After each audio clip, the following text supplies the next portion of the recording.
Looking to convert your book into an audiobook? E-Audio Productions is the premier destination for audiobook productions. We combine the finest performances of our world-class narrators with the production skills of our studio experts, bringing you the highest quality audiobook productions in the industry. From manuscript to a fully produced and published audiobook, E-Audio Productions is the best choice for authors and publishers. Contact us today for a free consultation. Visit us at eaudioproductions.com.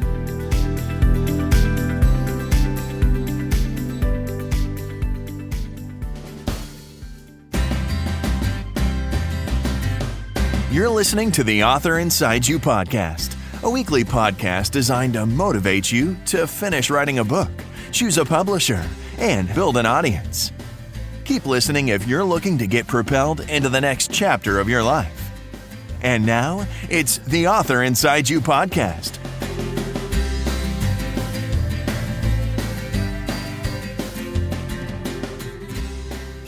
Hello, I'm Matt Rafferty. And I'm Leah Rafferty. Joining us today is Mary Ellen Bramwell, author of the novel The Apple Doesn't Fall Far. Mary Ellen lives in the Mountain West and is the winner of the Pencraft Award for her novel Dandelion Summer. Welcome, Mary Ellen. Thank you for joining us. Thank you for having me. All right, so let's talk about character development. What is your process of creating your characters? You know, it's really fun to discover a character. And I think that's how I do it is you kind of learn who they are by writing about them and thinking about their life and let them tell you who they are. And it's easy to draw from people you know, experiences you've had because those are real, but all of those kind of come together in a conglomerate as the story unfolds and you learn this character and what they're learning and how they're doing it and how they would approach it. And it's interesting because my daughter is one of my first readers, and she will read through my books and she'll say, that character would do that. And I think that's great that she feels she knows the characters enough, that they're put out there enough that she can say, hey, they would do this or they wouldn't do this. And every time she does that, I have to agree with her. She's right. It's consistent. So it's really... Well, that's wonderful to have someone right there in your home like that. An early editor. Oh, yeah. Oh my goodness. It's great. Mm-hmm. It's very helpful. But I think those characters, they become real. So you're true to them as you write them because you realize this is a real person. You know, any writer out there, I think, will tell you all these people, they're real. They may act like they're fictional on the page, but they're real. And you just feel their heartbreaks and you rejoice with them. And when you finish a book, it's almost like, well, I'm not quite ready to say goodbye to that person yet. Do you go back and read your work as you're writing so that you don't forget what the person is like? I reread a lot as I go, and I also make notes about them. So there's a lot of things about the person that doesn't make it into the book that I just understand about who they are. But I'm constantly rereading because I want things to be consistent. I want the growth to be consistent or, you know, the failures so that it's not too bumpy of a road, but that it makes sense. And so I see that you've written a couple of novels. Do you ever bring back characters in other novels? Well, it's interesting you ask because my first novel was called The Apple of My Eye. And my fifth novel, the newest one that's coming out, is The Apple Doesn't Fall Far. And it's a sequel to that first one. And you know, here it is. It's the fifth novel. And you would have thought if I was going to do a sequel, I would have done it right away. And I never intended to. And I had people read that first book saying, oh, you've got to write a sequel. And I thought, no, her story is complete. I like where it is. And I was really happy with that. And my publisher actually came to me and said, have you ever considered writing a sequel?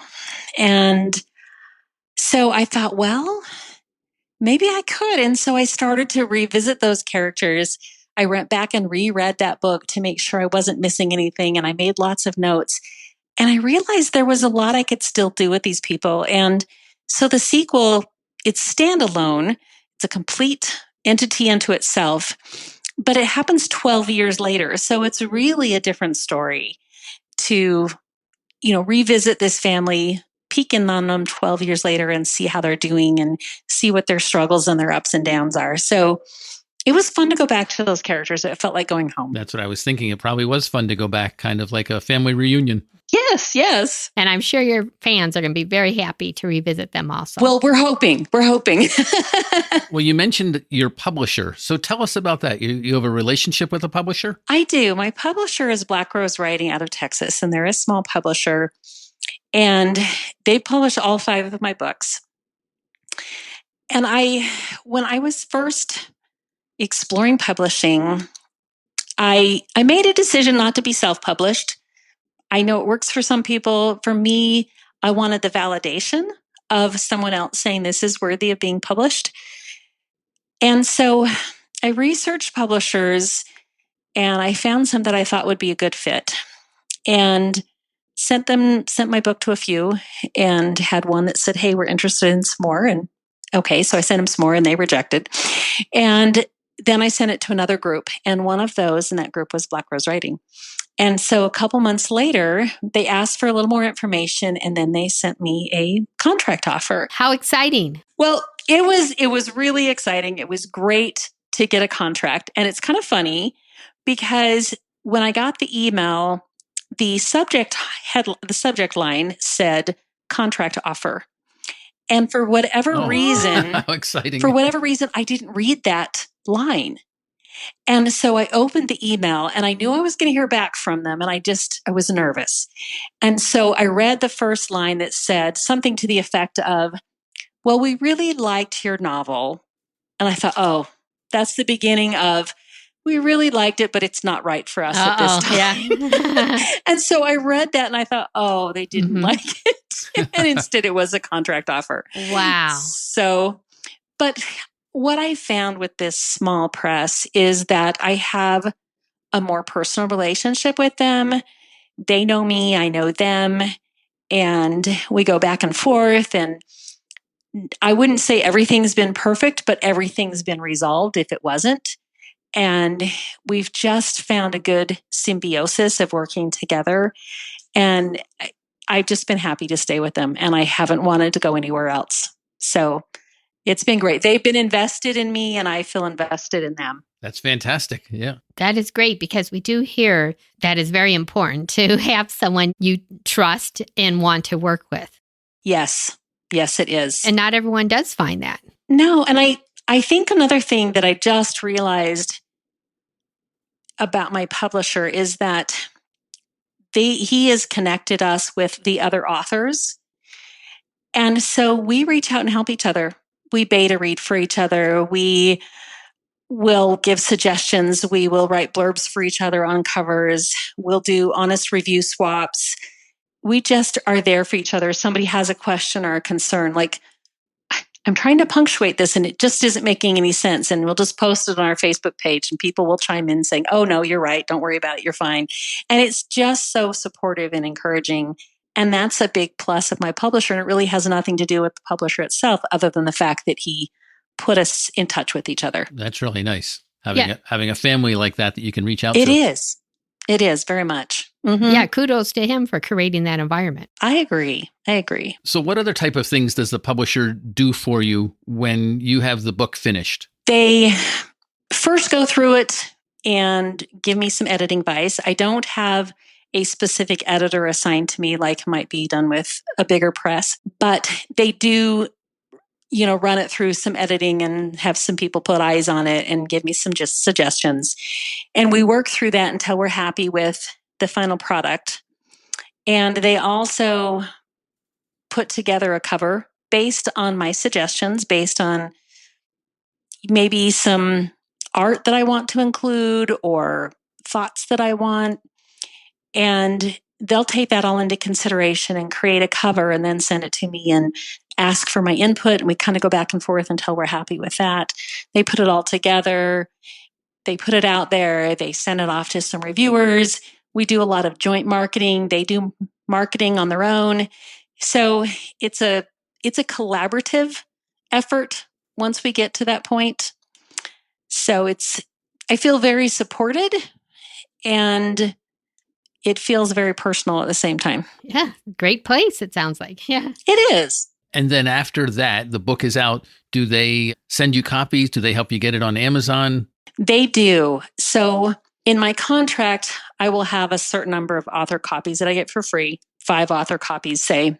And then I can buy additional copies at a significant discount because it's always helpful as an author to have books in hand. Mhm. You're always going to find somebody that wants a book Right. and especially wants to sign it, Oh, do you have a book? Can I buy one from you? So we do that, but they also put it on Amazon. They get it available to Barnes and Noble. And actually, it's not on bookshelves in like Target or Walmart, but it's available on their websites. So they do that. If I want to get it on a bookshelf in a bookstore, then I need to contact those bookstores or have somebody, say, hey, I'm really interested in this book, and they'll put it on their shelves.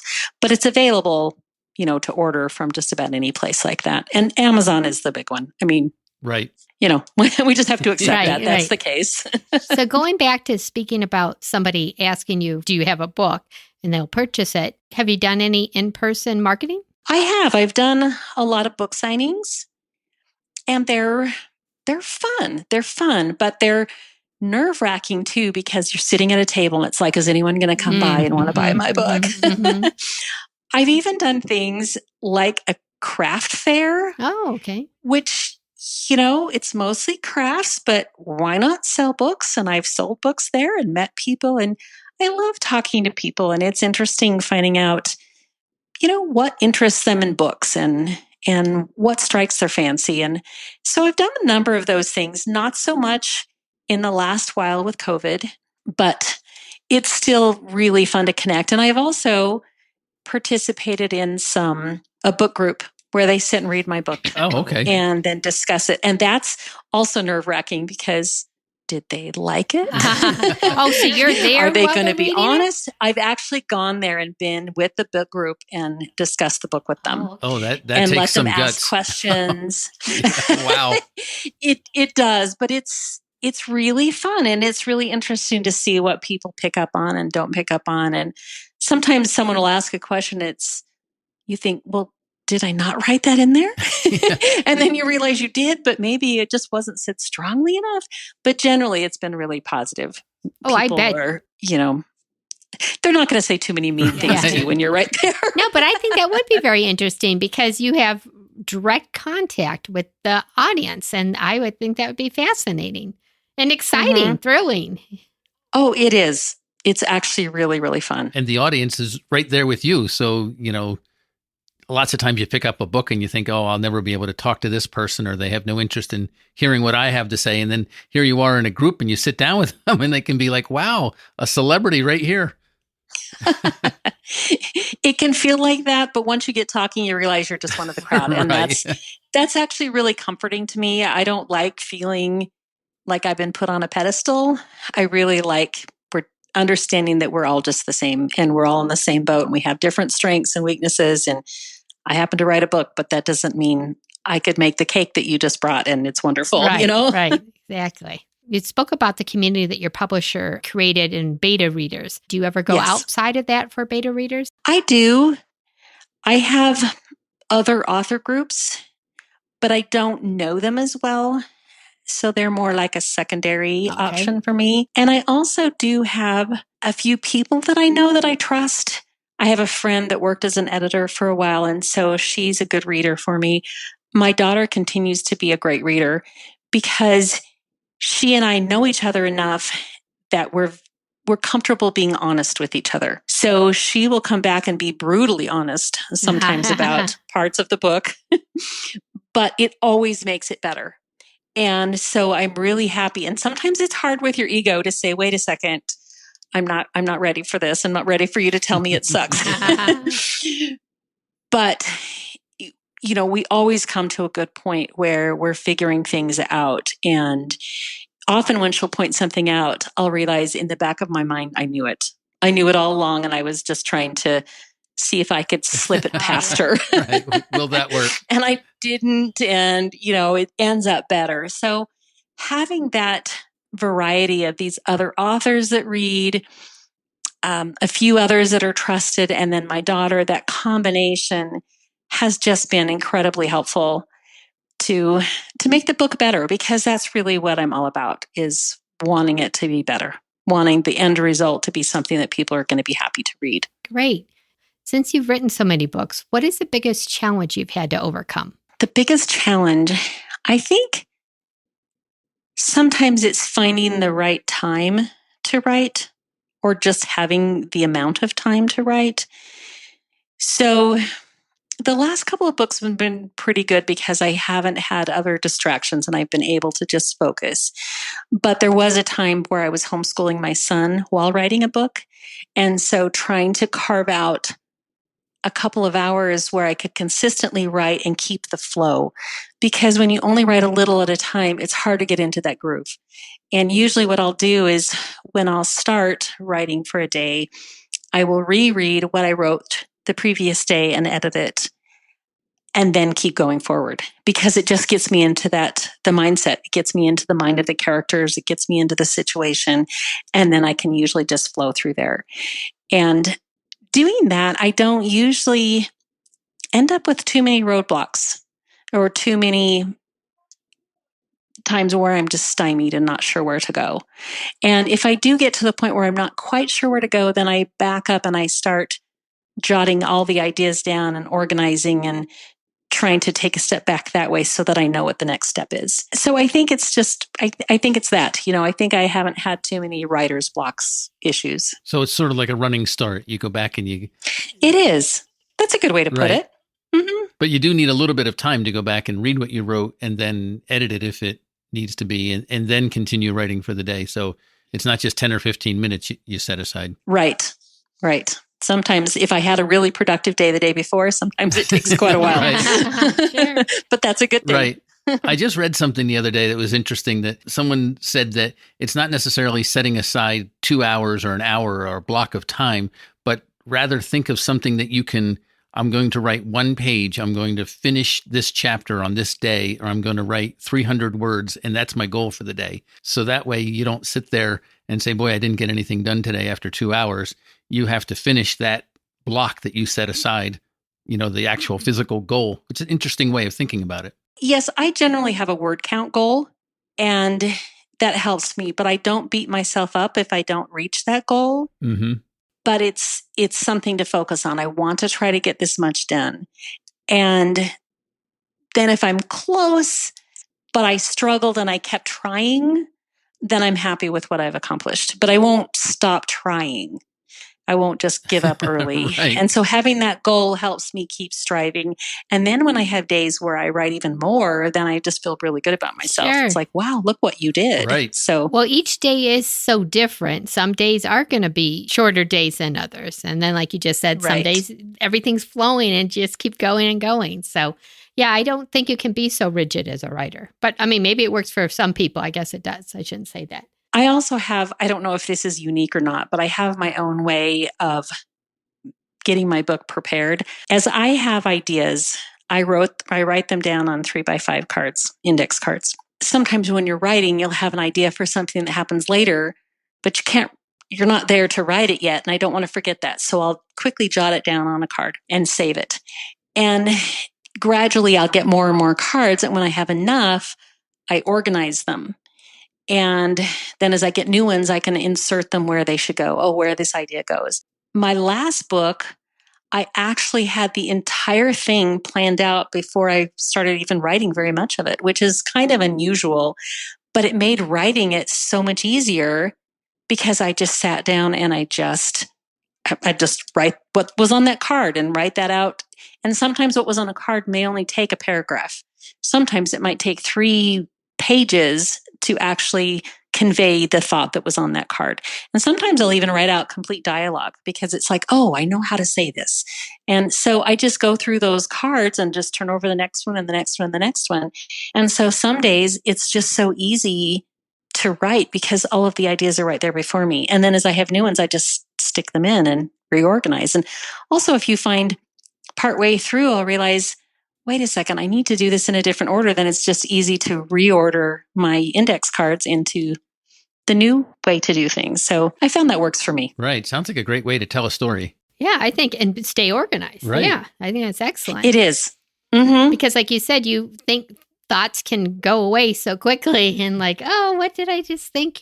So that's wonderful. Yes. And it kind of, I would think, validates your thoughts also if you write it down. It does. It really helps. Mm-hmm. So we're going to go backwards now. How did it all start for you to become an author? I mean, everyone likes to write, but not everyone says I'm going to become an author and actually do it. How did it start for you? Well, when I was in 5th grade, I wrote a short story.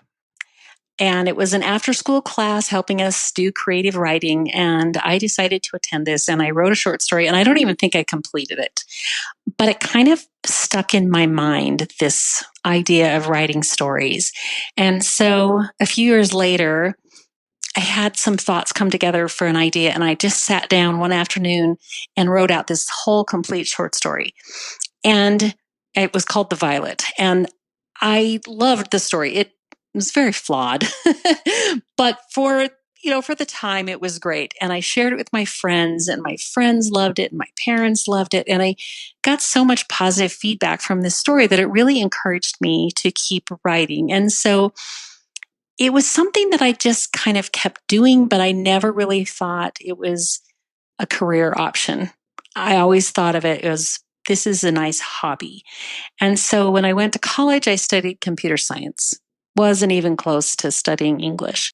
But I had children. I have 5 children. And as I had my kids, and I was a stay-at-home mom, and my husband was self-employed, so I would help with his business model. And I always went back to writing stories. Whenever I would have thoughts or ideas, I would go back and I would jot them down. And so it was always just a part of me. And I wrote a few articles that I published in a magazine. And the second article of the 2, I was working with the editor in the magazine as we were getting ready to put it to press. And she said to me, "You're a good writer. You should write for us more." And that stuck with me. And it was still another probably 10 years before I wrote a book. But I never forgot that, because that gave me the courage to try, that I could do it, that it wasn't just, oh, we like it because my daughter wrote it or because it's my friend, that I could actually write something that other people who didn't know me might appreciate. And so the first book I wrote was actually a loose memoir, and it's titled Motherhood is the Necessity of Invention. And I wrote that, and I sent it off to a publisher or two and never heard anything. But then I started writing my first novel, The Apple of My Eye, and it just took off from there. And I love it. I just love it. And a friend of mine hooked me up with some writing opportunities to write for a local magazine. So I started doing a lot of magazine articles. And she also connected me with a newsletter company, an educational newsletter, and I started writing those. And so all of these things helped refine my writing skills. And I was doing this concurrently while writing my novel. So it just became who I was. Great. And I just never thought you could love something as much as that. I enjoyed doing computer science, but it was nothing compared to writing and that freedom and that joy that comes from writing. You found your passion and you're using it. I did. Just from one piece of encouragement. Yes. Right. That's fantastic. You just never know. Well, what sort of advice, Mary Ellen, do you have for writers who haven't yet published their first book? I would say just keep trying. Just keep trying. And I run into a lot of people that say, "Oh, I've always wanted to write a book." And so I say, well, do it. Just sit and write, and you've got to just keep at it. And you can tell those that are going to actually finish compared to those that aren't. And it's all about their commitment. Is it, oh, I've always wanted to do it, but they've never written anything and they've never actually started. Right. It's like, I want to run a marathon, but I can't run around the block. Right. Whereas when I find somebody that's written short stories, or they started writing their book, or they've plotted it out, or they've done something towards it, then it's like, just keep going. Don't let anyone tell you not to. Just keep trying. And also, it comes across as trite, but always read. you hear that all the time. If you want to write, read. And it's so helpful to read. Once I started writing seriously, my reading of other books changed because I saw them with a more critical eye, and critical not in the sense of negative, critical as in evaluating and examining and looking at it. And I started to see the way plots were twisted and the way you were given little clues without getting the whole story. And all of that reading, whether it was good writing or bad writing, because you learned from both, was very, very helpful in helping me develop as a writer. And so that's really critical for people that want to write. And sometimes they don't. It's like, oh, I don't have time to read. Well, if you don't have time to read, then you don't have time to write, and it's not going to come together. Right. Well, thank you for that advice. Well, Mary Ellen, if some of our listeners would like to reach out to you, what's the best way for them to contact you? I have a website, and it's just my name, www.maryanellenbramwell.com. And there's a contact spot on there where people can reach out to me, and I always respond. It's always good to hear from people, and that's wonderful. Thank you. I appreciate it. It was so fun talking to Mary Ellen and hearing the passion in her voice about being an author. And we're starting something new here. We'd like you to go to our Facebook page for The Author Inside You and answer our podcast question. The question is, what is the best time of day for you to write? And on a future episode, we'll review those answers. And until next time, write on. Thank you for listening to the Author Inside You podcast with your host, Leah and Matt Rafferty.